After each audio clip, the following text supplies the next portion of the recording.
لاہور سے سمیرہ بشیر صاحبہ کا سوال کہ ہمارے جس علاقے میں رہتی ہوں وہاں ایک ادارہ ہے روافظ کا، وہ اپنی مجالس میں لاؤڈ سپیکر پر باغ فدق کا ذکر کچھ اس طرح کرتے ہیں کہ جب لاؤڈ سپیکر کے ذریعے وہ آوازیں ہم تک پہنچتی ہیں تو ذہن میں بہت زیادہ تشویش پیدا ہوتی ہے۔ آپ اس حوالے سے رہنمائی فرما دیجئے کہ وہ واقعہ اصل میں کیا تھا۔ میرے والد صاحب قبلہ رحمۃ اللہ تعالی علیہ کی کتاب سفینہ نوح حصہ دوم، ضیاء القرآن پبلیکیشن، لاہور، کراچی، داتا دربار میں اردو بازار میں دکان ہے۔ کتاب اردو اور انگلش دونوں زبانوں میں موجود ہے، میرے پیج پر بھی موجود ہے، وہ پڑھ لیں، اس میں تفصیل سے لکھا ہے۔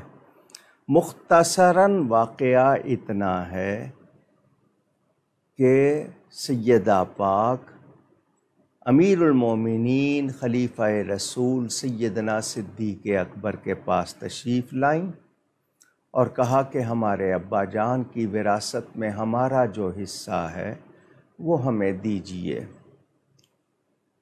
حضرت ابو بکر الصدیق نے ان کو نبی پاک صلی اللہ علیہ وآلہ وسلم کا ارشاد سنایا کہ نبیوں کی وراثت درہم و دینار یعنی دنیا کا مال نہیں ہوتی، بلکہ وہ جو کچھ چھوڑ جاتے ہیں وہ صدقہ ہوتا ہے، اور ان کی وراثت علم ہے۔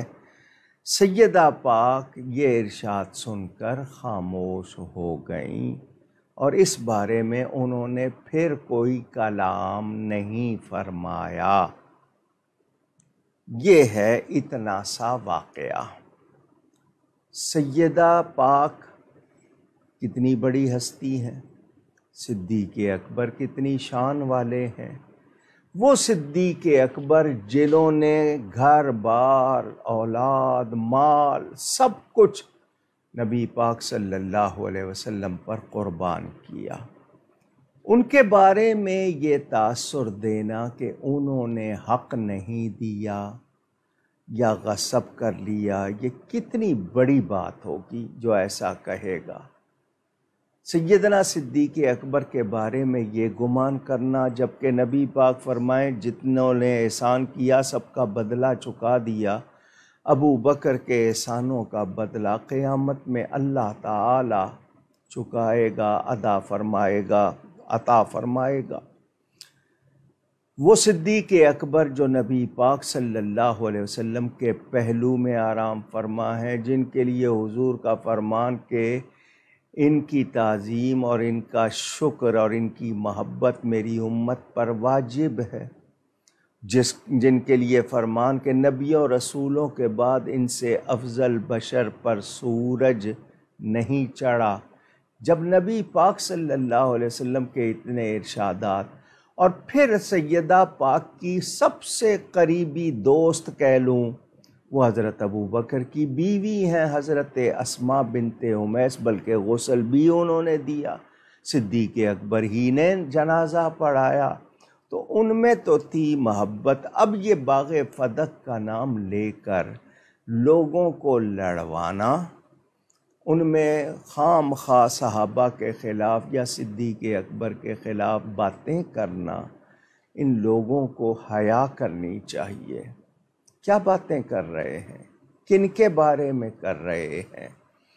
دیکھیں، حضرت علی موجود ہیں، حضرت علی نہیں کہتے اس کے بعد کوئی بات، حضرت ابو بکر کے خلاف نہیں ہوتے، پھر حضرت علی جب خلیفہ بنے وہ نہیں دے رہے، یا تو یہ نہ کہ صرف اچھا حضرت اگر اس میں حصہ تھا واقعی سب کو ملنا چاہیے تھا، خود حضرت ابو بکر کی بیٹی حضرت عائشہ نبی پاک کی زوجہ محترمہ، تو ان کو اپنی بیٹی سے کیا مسئلہ تھا، انہیں کیوں نہیں دیا؟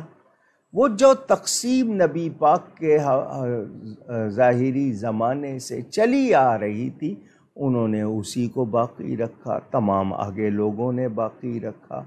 تو مولا کائنات نے بھی وہ اپنے دور خلافت میں یہ نہیں کہ جی وہ باغ فدق دے دیا جائے، تو ایسا جو مسئلہ کر کے آج لڑوا رہے ہیں ان کی نیتیں خراب ہیں۔ یہ لوگوں کے لیے پتہ نہیں کیا سامان کر رہے ہیں، تو میں نے مختصراً بتایا، مزید تفصیل پڑھنی ہو وہ مال فے تھا، اس کی تقسیم کا خود قرآن میں بیان موجود ہے کہ وہ کیسے تقسیم ہوگا۔ تو جب وہ مال فے اس کو کہتے ہیں جو بغیر جنگ کیے حاصل ہو جائے۔ ایک مال غنیمت ہوتا ہے جو جنگ کر کے حاصل ہوتا ہے، اور ایک مال فے بغیر جنگ کیے۔ تو یہ جو باغ فتح تھا یہ مال فے تھا، اس کی تقسیم کا ذکر تو خود قرآن میں ہے کہ وہ کیسے تقسیم ہوگا۔